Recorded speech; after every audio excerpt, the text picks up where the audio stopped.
Hello guys, welcome back to our channel Suresh digital world. BCom complete అయ్యాక top 10 jobs with 3 LPA package గురించి ఈ వీడియోలో క్లియర్గా చెప్తాను. ఫ్రెండ్స్, ఇంకా ఏ మాత్రం వెయిట్ చేయకుండా టాపిక్లకైతే వెళ్ళిపోదాం. ఆఫ్టర్ బీకామ్ తర్వాత ఫ్రెషర్స్కి అయితే చాలా జాబ్స్ అయితే అవైలబుల్ ఉన్నాయి. కానీ నేనైతే టాప్ 10 గురించి అయితే చెప్తాను. అంటే ఏ బ్యాచ్ వాళ్ళైతే 2022, 23, 24, 25, 26 బ్యాచ్ వాళ్ళకైతే నేను చెప్తున్నాను. ఇవన్నీ కూడా ఫ్రెషర్స్కే విత్ 3 ఎల్పిఏ ప్యాకేజ్ ఉంటుంది. అంటే టాప్ 10 జాబ్స్ అయితే అనమాట నేను చెప్పేది. ఇవన్నీ కూడా 3 ఎల్పిఏ స్టార్టింగ్ ఉంటుంది. విత్ 2 వే క్యాబ్ కూడా ఉంటుంది. కొన్ని కంపెనీస్ క్యాబ్ అయితే ప్రొవైడ్ చేయరు. 1 వే క్యాబ్ ఉంటుంది. ఫ్రెండ్స్, ఇంకా టాప్ 10 జాబ్స్ గురించి ఇక్కడ క్లియర్‌గా చెప్తాను చూడండి. First one is accounts receivable. Second one is accounts payable. And third one is audit and assurance.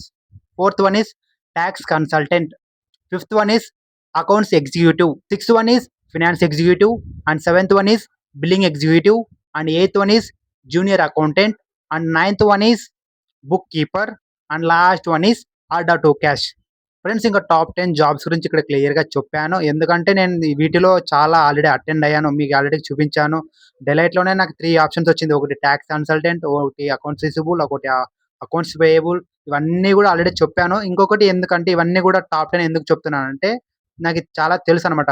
Example ఎలాంటి కంపెనీస్ అంటే Deloitte, Wells Fargo, JP Morgan, పీడబ్ల్యూసీ, హెచ్ఎస్బీసీ, చాలా డిఫరెంట్ కంపెనీస్ ఇవన్నీ కూడా ఇవి మెయిన్ రోల్స్ అనమాట. ఇవన్నీ కూడా హైర్ చేసుకుంటాయి ఆఫ్టర్ బీకామ్ అంటే ఫ్రెషర్స్‌కి విత్ 3 ఎల్‌పీఏ ప్యాకేజ్ ఉంటుంది. అంటే కొన్ని స్టార్టప్ కంపెనీస్ అయితే 4 ఆర్ 6 ఎల్‌పీఏ ప్యాకేజ్ కూడా ఇస్తాయి. బట్ నాకు తెలిసినంత కూడా సమాచారం ప్రకారం అయితే నేను చెప్తున్నాను. బ్రో, మీరు చెప్పిన టాప్ 10 జాబ్స్ గురించి ప్రిపేర్ అవ్వాలా? లేదా వేరే డిఫరెంట్ రోల్స్ కూడా ఉన్నాయా? అని మీకు ఒక డౌట్ ఉండొచ్చు ఫ్రెండ్స్. అవి కూడా ఉన్నాయి. చాలా ఉన్నాయి. అదేంటంటే పర్చేస్ గురించి ఉంటాయి, టాలీ గురించి ఉంటాయి, క్రెడిట్ గురించి ఉంటాయి. చాలా డిఫరెంట్‌గా ఉంటాయి. బట్ మాక్సిమం కంపెనీస్ హైర్ చేసుకునేదైతే నేను చెప్పిన టాప్ 10 గురించే. మాక్సిమం ఎక్కువ ప్రిఫరెన్స్ అంటే వీటికే ఇవ్వండి. ఫ్రెండ్స్, ఇంకా మీరు ఏమైనా చెప్పాలనుకుంటే లైక్ ఐటీ జాబ్స్ అయినా, అకౌంటింగ్ జాబ్ రోల్స్ అయినా, నాన్ ఐటీ జాబ్స్ గురించైనా ఏమైనా అడగాలన్నా కింద కామెంట్ చేయండి. ఖచ్చితంగా రిప్లై ఇస్తాను. ఇంకా ఈ వీడియో మీకు నచ్చినట్లయితే ఒక లైక్ చేసి దాంతో పాటు ఈ ఛానెల్‌ని ఖచ్చితంగా ఫాలో అవ్వండి. మళ్ళీ నెక్స్ట్ వీడియోలో కలుసుకుందాం. అంతవరకు బై బై.